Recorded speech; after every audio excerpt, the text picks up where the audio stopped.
Olá, vamos à parte 4 das nossas aulas, dando continuação à nossa conversa sobre vieses.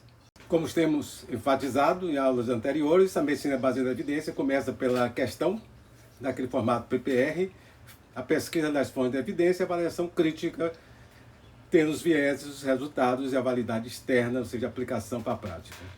Mais especificamente, vamos falar aqui sobre a avaliação de itens específicos de artigos de acordo com a questão, PPR e com desenho de estudo. Aqui está uma pergunta de tratamento, o problema é doença renal crônica, e pergunta se nesses pacientes o uso de inibidor do SGLT2 reduz a progressão da doença renal e a mortalidade. Aqui abaixo estão os termos selecionados para a pesquisa e a restrição será feita para ensaios clínicos randomizados, por se tratar de uma questão de tratamento. Usando o resultado da pesquisa em PubMed, escolhemos esse artigo e de início verificamos que o objetivo do estudo era condizente com a nossa questão PPR.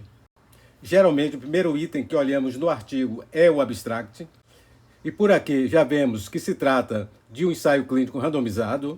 Os pacientes são pacientes com doença renal crônica, a dapaglifosina é a intervenção, que é o inibidor SGLT2, e que o evento a ser avaliado é a progressão da doença renal ou morte. Como se trata de um teste de medicamento potencialmente benéfico, é eticamente possível, permitido, um ensaio clínico randomizado. E esta randomização é como um sorteio, alocando pacientes para qualquer um dos grupos. E de forma randomizada, foram alocados 2.152 pacientes para o grupo dapaglifosina e para o grupo placebo, um número igual, 2.152. E aqui tem essa pergunta: o que se espera da distribuição das características dos pacientes em cada grupo? Se espera que as características se distribuam de forma muito similar, porque temos probabilidades iguais de um indivíduo ser do grupo dapaglifosina ou do grupo placebo. E os pacientes dos dois grupos, eles são acompanhados para se verificar o evento, que nesse caso foi progressão da doença renal crônica. Verifica aqui que a exposição desse caso aqui foi um tratamento que potencialmente benéfico. Por isso pôde-se fazer um ensaio clínico. Então, se pegarmos aqui, nós temos o primeiro P aqui de pacientes, eram aqueles elegíveis com doença renal crônica. O preditor é a dapaglifosina, que é uma exposição, e temos o resultado, que é o evento, no caso foi progressão da doença renal crônica. Quando for avaliar o ensaio clínico, é importante olhar, os participantes. Como são esses participantes? Quais são as suas características?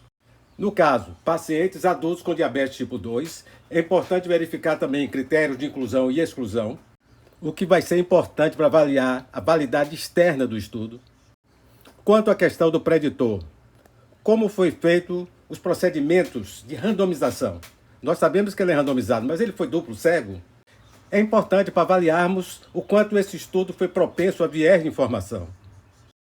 Outro ponto importante na avaliação do ensaio clínico, como foram avaliados os eventos. No caso, a progressão da doença renal crônica e doença renal terminal. Outro tipo de questão: em mulheres, quais fatores atuam como fatores de risco de fratura de quadril? Aqui logo abaixo estão termos para a nossa pesquisa em PubMed. Obviamente, uma questão como essa não pode ser avaliada no ensaio clínico. E aqui provavelmente nós vamos avaliar um estudo de coorte, um estudo de caso-controle.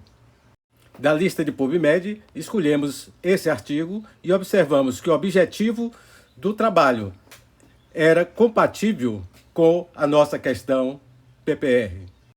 O abstract já nos permitiu verificar que se trata de um estudo prospectivo de coorte em mulheres, vai avaliar fatores de riscos para fratura de quadril. Temos aí os itens da questão PPR, a população, os preditores e o resultado evento. Aqui estão itens importantes para avaliarmos a possibilidade de vieses de informação e seleção, como foram levantados ou avaliados os fatores de riscos, como foi feito o diagnóstico de fratura de quadril. E na análise estatística, particularmente, os métodos usados para estimar associações e fazer ajuste para confundimento. Aqui nós já vemos que eles usaram Proportional Hazard Analysis, o que significa que usou regressão de Cox para estimar Hazard Ratio como medida de associação. Algo importante, métodos, informação sobre o que foi feito para reduzir vieses. Aqui aparece medida de associação, aqui refere com o risco relativo, mas vamos interpretar como Hazard Ratio, baseado no modelo que foi usado. Aqui estão alguns dos preditores que foram avaliados aqui nesse estudo. As associações foram ajustadas para confundimento. O que é mostrado está centrado no que é o objetivo do estudo. Os resultados vão permitir avaliar a relevância clínica, porque estão baseados em medida de efeito, em lugar de valor de P, de significância estatística. Na discussão é válido ver o que diz o autor, mas o mais importante é a avaliação do leitor, e ver se ele trabalhou bem aqui com as limitações, descrevendo as limitações desse estudo. Trazendo a mesma questão anterior sobre fatores de risco de fratura de quadril. Usando a lista do PubMed, escolhemos esse artigo e observamos que o objetivo do estudo é compatível com a nossa questão PPR, nossa questão clínica. Já no abstract, a gente pode verificar que se trata de um estudo de caso-controle, em que os controles são pareados com casos pela idade e outras características, o que justifica para controle de efeito de confusão, por ser um estudo pequeno. Verificamos também aqui já que a medida de associação usada foi Odds Ratio, né? E se trata, portanto, de um estudo em mulheres. O preditor são os fatores de riscos e o evento é fratura de quadril. Tudo isso condizente com o nosso PPR, população, preditores e resultado ou eventos. Aqui estão pontos importantes para lermos, avaliarmos quando se tratar de um estudo de caso-controle, para nossa avaliação de possíveis vieses de seleção e informação. Os casos foram mulheres, com diagnóstico confirmado radiologicamente, sendo a primeira fratura de quadril dessas mulheres. E como foram definidos os controles? Será que foram bons controles? Importante na nossa avaliação crítica. Depois, como foram coletados esses dados? Aqui diz que os entrevistadores foram treinados, mas é interessante, um ponto importante, se eles foram cegos, sem saber quem eram as mulheres casos e quem eram as mulheres controle. É para evitar viés de informação. Temos aqui na análise estatística, foi usado esse método de regressão logística condicional, porque fez pareamento, houve pareamento, então isso é importante. Além daquelas variáveis incluídas no pareamento, foi colocado variáveis adicionais no modelo de regressão logística, visando ajuste para confundidores. Bom, os resultados estão aqui nessa tabela 2, parece centrado no objetivo, com foco na relevância clínica em lugar de significância estatística. Tem algumas variáveis que parecem aumentar o risco de fratura, enquanto que outros parecem reduzir o risco de fratura. Quanto à discussão, é válido ler o que o autor diz, mas o mais importante é a avaliação do leitor, sempre importante que aborde as limitações desse estudo. Outra questão que pergunta aqui, na população brasileira, que características das pessoas estão associadas com a prevalência de doença renal crônica? Escolhemos os termos para pesquisa em PubMed e esse deverá ser um estudo de corte transversal, já que nós vamos comparar a prevalência. Selecionamos esse estudo e verificamos que o objetivo do estudo é compatível com a nossa questão PPR. É um estudo de corte transversal.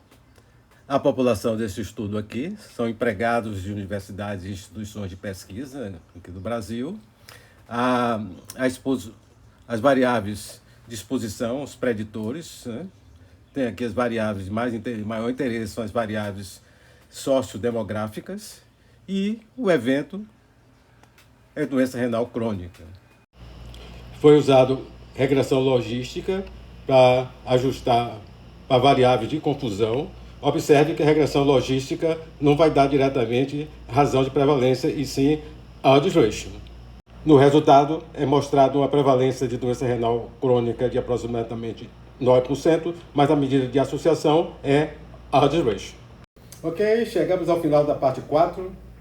Procurei me deter mais na avaliação de itens específicos de artigos de acordo com a questão PPR e o desenho do estudo, com objetivo mais voltado para a questão realmente de vieses. Na próxima aula, vou procurar focar mais a questão de medida de frequência, medida de associação relacionada com cada desenho de estudo. Aí a gente volta novamente a conversar mais de vieses e confundimento. Ok, tendo interesse nas aulas, saber as novas aulas que aparecem, eu sugiro vocês se inscreverem no meu canal. Até a próxima!